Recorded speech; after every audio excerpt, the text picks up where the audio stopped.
আমাদের দাবি এই পুলিশ যদি বাড়াবাড়ি করে থাকে তাহলে তদন্ত করে পুলিশের বিরুদ্ধে ব্যবস্থা নিতে হবে। আর যদি এটার জন্য স্বরাষ্ট্রমন্ত্রী দায়ী হয় তাহলে এই স্বরাষ্ট্রমন্ত্রী গণতান্ত্রিক অধিকারের বিরুদ্ধে দাঁড়াইছে। এই স্বরাষ্ট্রমন্ত্রীর আমরা 7 দিন পরে তার পদত্যাগের জন্য আসলে আমরা বাধ্য হব। তার পদত্যাগ চাইতে যদি এটা না হয় আমরা 7 দিন পরে তার পদত্যাগ চাইতে বাধ্য হব। পাচারকারীদের বিরুদ্ধে দাঁড়ানোর বিরুদ্ধে অবস্থান নিয়ে পাচারকারীদের পক্ষ নিছে, লুটপাটকারীদের পক্ষ নিছে। তাহলে এই যে অবস্থা, এই অবস্থাটা আসলে বাংলাদেশে চলতে পারে না। আমরা আজকে পর্যন্ত আমরাই চাই এই সরকার আগামী 5 বছর শাসন করুক। আমরা এই সরকারকে আসলে এখনো পর্যন্ত বাধা দিতে চাই না, কিন্তু সরকার এসে আসলে তাকে যেন আসলে উচ্ছেদ করা হয়, তাকে যেন আসলে মানুষ তারপরে বলে যে তোমারে দিয়ে আসলে চলবে না, সেই কথা বলাতে আসলে মানুষকে বাধ্য করতেছে। আমরা আজকে আমার কথাটা আমি এখানে সংক্ষিপ্ত করে ফেলি।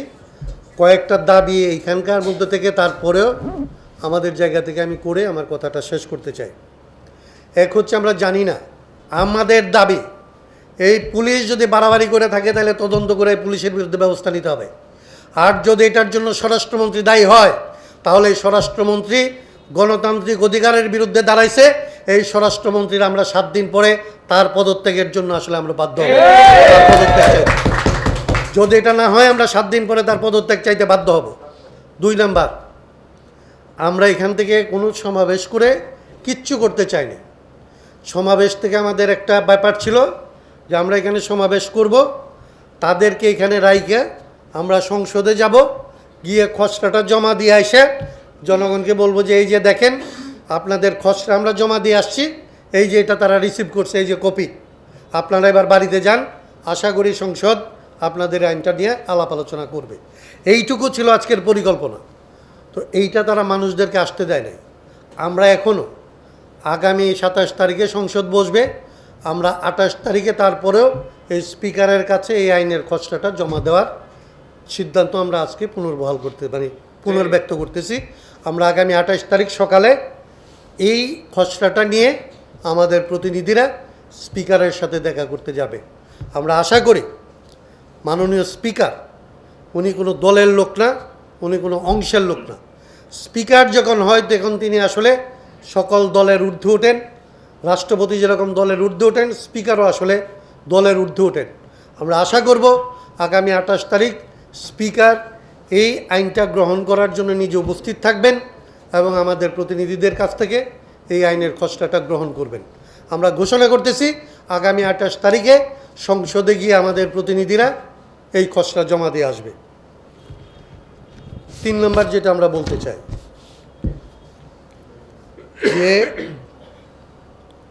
এই যে আজকে সভা সমাবেশের উপরে আমাদের বাধাটা আসলো, বাংলাদেশে যে কলঙ্ক তারা আসলে এত সব জীবনের বিনিময়ে যে বাংলাদেশ নতুন করে আমরা আসলে অর্জন করছি মনে করছিলাম, সেই বাংলাদেশকে যে আসলে তারা পুরানো পথে, হাসিনার পথে নিয়ে গেল, এই রকম যে কলঙ্কিত করলো, এইটার বিরুদ্ধে আজকে আমরা এখানে প্রেস কনফারেন্স করতেছি। তাৎক্ষণিকভাবে আমাদের 2টা রাজনৈতিক দলের বন্ধু আসছে। আমরা মনে করি বাংলাদেশে প্রায় সমস্ত রাজনৈতিক দল তার গণতান্ত্রিক অধিকারের চর্চার পক্ষে। আমরা এই সংবাদ সম্মেলন থেকে সমস্ত রাজনৈতিক দল, সমস্ত ব্যক্তি গ্রুপ, সমস্ত সংগঠন এবং ব্যক্তিদের কাছে আমরা আহ্বান রাখতে চাই যে এই যে কালো অধ্যায়টা আসলে আজকে সূচনা হয়েছে, এইটার বিরুদ্ধে যেন তারা আসলে তার জায়গা থেকে সোচ্চার হয়। বাংলাদেশে যেন আসলে এই রকমের চর্চা করার সাহস আর কোনো স্বৈরতন্ত্র, আমরা যেরকম হাসিনাকে বিদায় করার সময় আমাদের তরুণরা, আমাদের ছাত্ররা, আমাদের ছেলেরা বলছিল যে হাসিনাকে যাইতে হবে এবং এইখান থেকে স্বৈরতন্ত্রকে নির্মূল করতে হবে, এমন একটা ব্যবস্থা করতে হবে যাতে বাংলাদেশে আর কেউ হাসিনা হয়ে না উঠতে পারে। আজকের দিনে তারা হাসিনা হয়ে ওঠার পথে ওই সিঁড়িতে পা রাখছে। আজকে আসলে বাংলাদেশের রাজনৈতিক দলগুলির কাছে আমরা অনুরোধ করতে চাই যে তারা যেন সবার জায়গা থেকে সোচ্চার হয়, তারা যেন আসলে বিএনপিকে এটা বুঝিয়ে দেয়, সরকারকে এটা বুঝিয়ে দেয় যে এই পথে যদি তারা চলতে চায় তাহলে আসলে বাংলাদেশে তাদের পক্ষে এই চলা সম্ভব হবে না। এটা আমরা কেউ মেনে নেব না। সম্মিলিতভাবেই আমরা বাংলাদেশের গণতন্ত্রের জন্য যারা কাজ করি তারা সম্মিলিতভাবে এটা প্রতিরোধ করব। আমাদের যার মধ্যে রাজনৈতিক মতাদর্শিক বিশ্বাসের যে পার্থক্যই থাকুক, আমরা কোনো একটা রাজনীতি চর্চা করার ক্ষেত্রে, কারো মৌলিক অধিকার চর্চা করার ক্ষেত্রে, গণতান্ত্রিক অধিকার চর্চা করার ক্ষেত্রে যদি আসলে রাষ্ট্রীয় কিংবা প্রশাসনিক খড়গ নেমে আসে, তাহলে সেই খড়গ আমরা যার যার অবস্থান বজায় রেখেই প্রতিরোধ করব, প্রতিহত করব, এই আশা ব্যক্ত করতেছি। এবং সমস্ত রাজনৈতিক দলের কাছে এই বিষয়ে আসলে মুখ খোলার জন্যে এবং প্রতিবাদে সামিল হওয়ার জন্য আহ্বান করে আমরাও দেখছি যে আমি ধন্যবাদ জানাই যে আসলে জেডিপি এটার আনুষ্ঠানিক প্রতিবাদ করছে।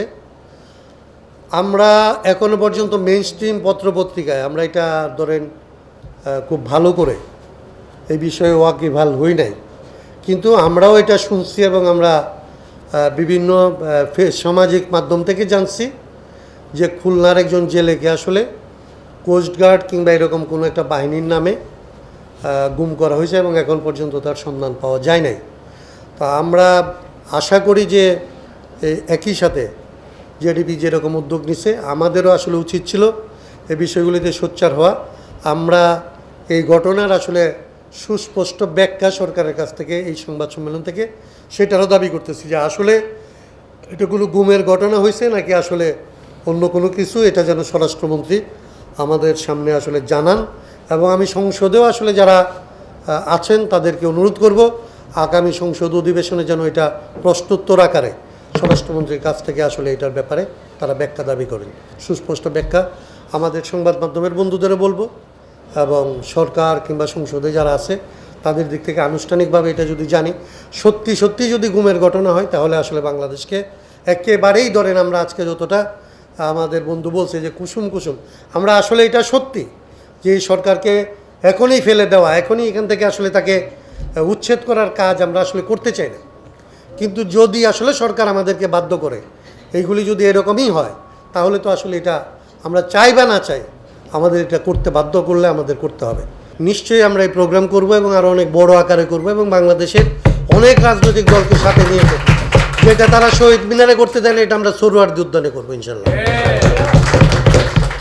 এইটা হচ্ছে একটা জিনিস অর্থনৈতিক সংস্কারের। যেমন আমি ব্যাংকের কথা বললাম, যেমন আমাদের বেকারদের কর্মসংস্থানের জন্য বিনিয়োগের কথা, আমাদের এখানকার আসলে এই যে জ্বালানি নিয়ে এক ধরনের লুটপাট চলতেছে, জ্বালানির ক্ষেত্রের ব্যাপার ধরেন, এরকম অর্থনৈতিক ক্ষেত্রে অনেক বড় বড় জায়গা আছে যেগুলিতে এই দেশের যে সম্পদ পাচার হইতেছে, তার আগে তো এই সম্পদ জমা হইতেছে তাদের হাতে। এই যে সম্পদ লুটপাট হচ্ছে, লুটপাট এবং পাচার এবং বেকারত্ব এটা একসাথে সম্পর্কিত। যখন টাকা এক হাতে জমে এবং এই টাকা এখানে বিনিয়োগ না হয়ে পাচার হয়, তখনই আমাদের সন্তানরা আসলে বেকার হয়। যদি এই টাকা জমার পরে এখানে আসলে বিনিয়োগ হইতো, তাইলে আমাদের বেকারত্বের এই পরিস্থিতিটা হইতো না। সুতরাং এখানকার বেকারত্ব দূর করা, আমাদের মানুষের আসলে যে পরিস্থিতি, আমাদের লোকদের দিকে তাকায় থাকেন যে ওনাদের শরীর স্বাস্থ্য দেখলেই বুঝবেন যে এই যে বাংলাদেশের যে গল্প করা হয় আর আমাদের মানুষদের চেহারার দিকে দেখলে বুঝবেন যে আমাদের অধিকাংশ মানুষ কী পরিমাণ পরিশ্রম করার পরে কী ধরনের অমানবিক জীবনযাপন করতে বাধ্য হচ্ছে। তো তাদের সম্পদ পাচার হচ্ছে এবং তারা তাদের সম্পদের দাবি করার অধিকার তাদের কাছ থেকে কেড়ে নেওয়া হচ্ছে, সেটা নিশ্চয়ই আমরা করতে দেব না। এবং আমরা পূর্ণাঙ্গ সংস্কারের একটা রূপরেখা, শুধুমাত্র এটা না, অর্থনৈতিক সংস্কারের একটা পূর্ণাঙ্গ রূপরেখা আমরা খুব অল্প সময়ের মধ্যে আসলে জাতির সামনে তুলে ধরব। আর যদি কোনো প্রশ্ন না থাকে তাহলে আপনাদের সবাইকে আবার ধন্যবাদ দিয়ে শেষ করতে চাই। আপনাদেরকে আবার একটু আমি যদি বলে দিই যে আমরা এই সরকারের কাছ থেকে এটা ক্লারিফিকেশন চাই। মানে আমি আবারও বলতেছি, যদি এটা পুলিশের অতি উৎসাহী কোনো আচরণ হয়, তাহলে স্বরাষ্ট্রমন্ত্রীর মাধ্যমে আমরা এটার বিচারের ব্যবস্থা দেখতে চাই। দৃশ্যমান তার বিরুদ্ধে ব্যবস্থা নেওয়া হয়েছে এটা আমরা দেখতে চাই। এবং এটার জন্য আমরা 7 দিন আলটিমেটাম দিচ্ছি। 7 দিনের মধ্যে যদি এটা না হয়, তাহলে আমরা ধরে নেব যে স্বরাষ্ট্রমন্ত্রী নিজে এটার সাথে যুক্ত, এবং তাইলে আমরা বাংলাদেশের স্বরাষ্ট্রমন্ত্রীর পদত্যাগ চাইতে বাধ্য হব। তারপরের যেটা আমরা বলতে চাই যে আমরা আগামী 28 তারিখে স্পিকারের কাছে অহিংস গণঅভ্যুত্থানের যে খসড়া প্রস্তাবনাটা আছে, এইটা আইন করার জন্য তাদের কাছে জমা দিতে আমরা যাব। আমরা চাই যে স্পিকার, বাংলাদেশের স্পিকার হিসাবে উনি এটা গ্রহণ করার ভেতর দিয়ে জনগণের প্রতি ওনার যে অঙ্গীকার সেটা উনি প্রদর্শন করবেন এবং সেইখানে একটা শান্তিপূর্ণ পরিবেশে আমাদের প্রতিনিধিরা সম্মানজনকভাবে এটা প্রদান করতে পারবেন।